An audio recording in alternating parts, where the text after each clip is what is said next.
You probably didn't lose your day in one dramatic collapse. You lost it in fragments.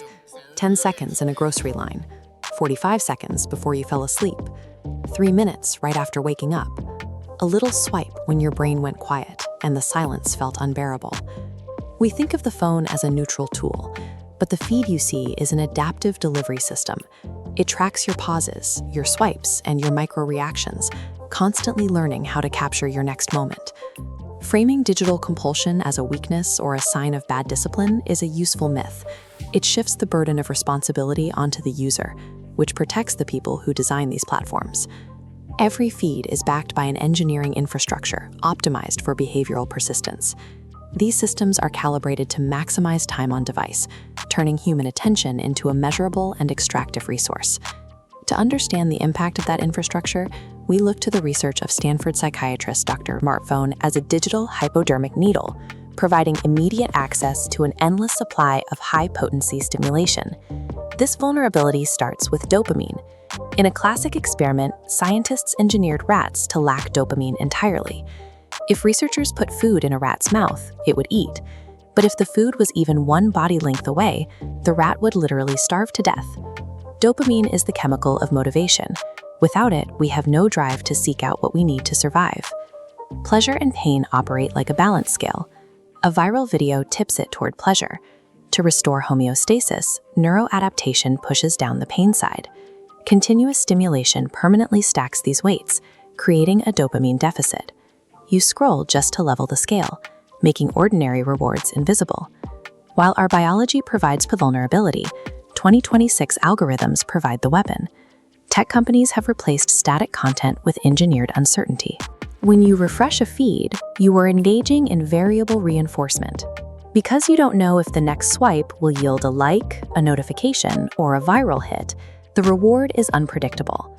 This is the exact psychological mechanism used to keep gamblers seated at slot machines. Modern short-form video feeds take this further by physically altering the brain's pacing. Recent brain imaging research shows that heavy exposure to these feeds increases activity in reward-related regions, while lowering risk decision thresholds and shortening reaction times. The randomness of the reward is what makes it so difficult to stop. By keeping the reward unpredictable, the system keeps the compulsion loop permanently open. The algorithm also prioritizes the specific types of content that trigger the strongest reactions.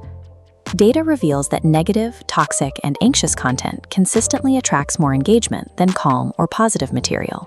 A major study in Nature Human Behavior analyzed over 100,000 headlines and found a clear pattern.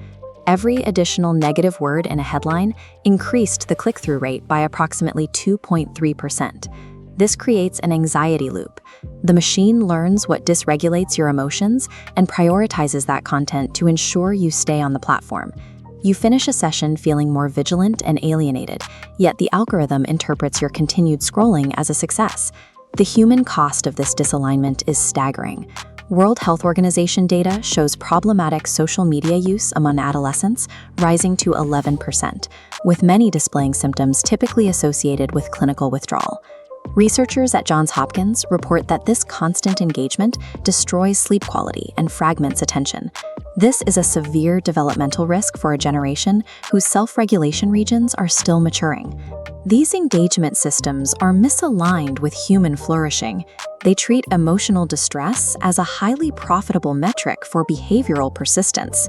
Many people attempt to fight back with a 72-hour detox, but temporary abstinence often fails.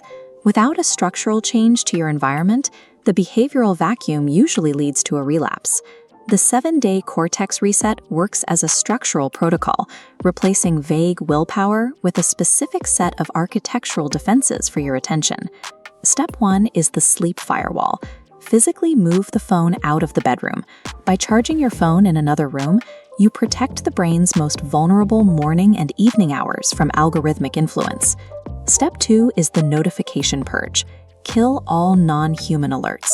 No red badge bubbles and no random vibrations. Force the machine to wait for your intentional choice, rather than letting it knock at your door. Step 3 is friction. Delete high-compulsion apps from your home screen.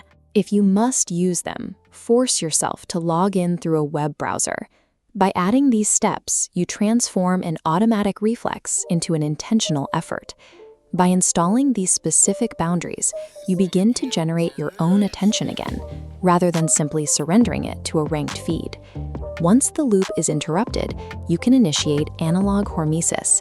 The brain can restore its dopamine baseline if you pay for it upfront with unscored physical effort, like a hard workout or deep reading.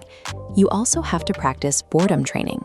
Deliberately sitting in empty space without a screen teaches your nervous system that silence is safe, rather than a state that requires immediate anesthesia. Start the reset today and observe your own triggers. What emotional state makes you reach for the screen? Boredom, loneliness, anxiety, or a broken sleep cycle? If sitting in silence feels like drug withdrawal, it's a sign the machine has successfully rewritten your biological baseline. Reclaiming authorship over your own attention is the only way back to reality.